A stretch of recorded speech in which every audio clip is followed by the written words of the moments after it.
Madame la présidente, madame la ministre, mes chers collègues, merci sincèrement pour cette discussion sur la sincérité du débat public et la régulation des plateformes. Je vais laisser à d'autres l'approche des ingérences étrangères, mais vous faire mon apport un peu personnel. Tout d'abord, j'évoquerai la protection de nos enfants, car pour permettre un débat d'adultes, il faut que nos enfants apprennent et soient formés à la notion de libre pensée et du libre arbitre. Que penser lorsque, malgré de nombreux textes, YouPorn est toujours accessible sans aucun contrôle parental, en cas contrôle d'âge? Donc, premier point, il nous faut une identité numérique fiable. Et là, à vrai dire, j'attends toujours. Que penser de ce qui est arrivé à Arthur, 22 ans, qui s'est pendu après un changement de genre à l'âge de 16 ans, perturbé par une soi-disant idéologie de liberté? Elle s'appelait Célia. Et ses parents ont clairement mis en cause les réseaux sociaux tant sur sa volonté de changer de genre que sur sa volonté de mourir. La maison brûle et nous regardons ailleurs, disait Jacques Chirac, sauf que nous avons oublié et nous avons laissé les enfants dans la maison. Que penser de l'inaction des pouvoirs publics qui n'ont jamais soutenu les scientifiques, les médecins qui ont dénoncé de fausses publications scientifiques, de vendeurs de tisanes anti-cancer et anti-vax notoires? Ils n'ont jamais eu d'aide et certains sont encore aujourd'hui sous protection policière. Chers collègues, la réalité, c'est que nous sommes aujourd'hui complètement dépassés par ce flux d'interférences dans la capacité de nos enfants à devenir des adultes indépendants, autonomes dans leurs réflexions. Alors à nous, législateurs, d'être forts, fermes et ne pas faiblir devant ces concepts de pseudo-liberté et de pseudo-libre expression, liberté d'expression.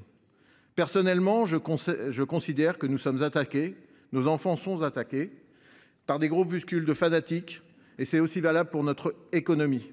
Mensonges et fake news sont véhiculés par des marchands de peur qui attaquent toutes les strates de nos institutions, toutes nos valeurs, tout dans notre pays. Alors à l'échelle de l'Union européenne, l'arsenal nominatif concernant les plateformes s'est étoffé au cours des dernières années afin de limiter la propagation des fake news. L'adoption du DSA marque un véritable tournant dans la législation européenne. Il oblige les très grandes plateformes à faire la lumière sur leur système de recommandation de contenu à leurs utilisateurs.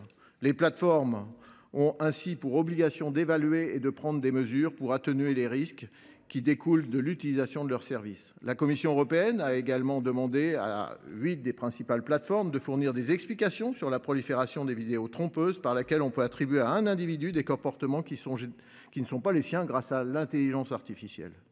Car les réseaux sociaux ne peuvent être considérés comme une simple courroie de transmission. Nous devons tous avoir un leitmotiv, responsabiliser et contraindre les plateformes et les empêcher avec des outils justes et équilibrés de se soustraire de quelque manière que ce soit à leurs obligations. Alors certes, cet exercice, nous en avons tous bien conscience, est particulièrement compliqué, tant nous devons répondre simultanément à deux exigences de taille, l'identité numérique pour protéger nos enfants et la garantie d'une vraie traçabilité et la véracité des informations diffusées par les plateformes. Ainsi, il est de notre devoir, me semble-t-il, de continuer à tout mettre en œuvre pour assurer la traçabilité des sources sans équivoque et parallèlement d'instaurer des moyens de contrôle et de véritables sanctions les mieux adaptées aux nouvelles technologies. Il en va ainsi de la qualité de nos débats, il en va ainsi de la protection de notre démocratie. Merci à tous.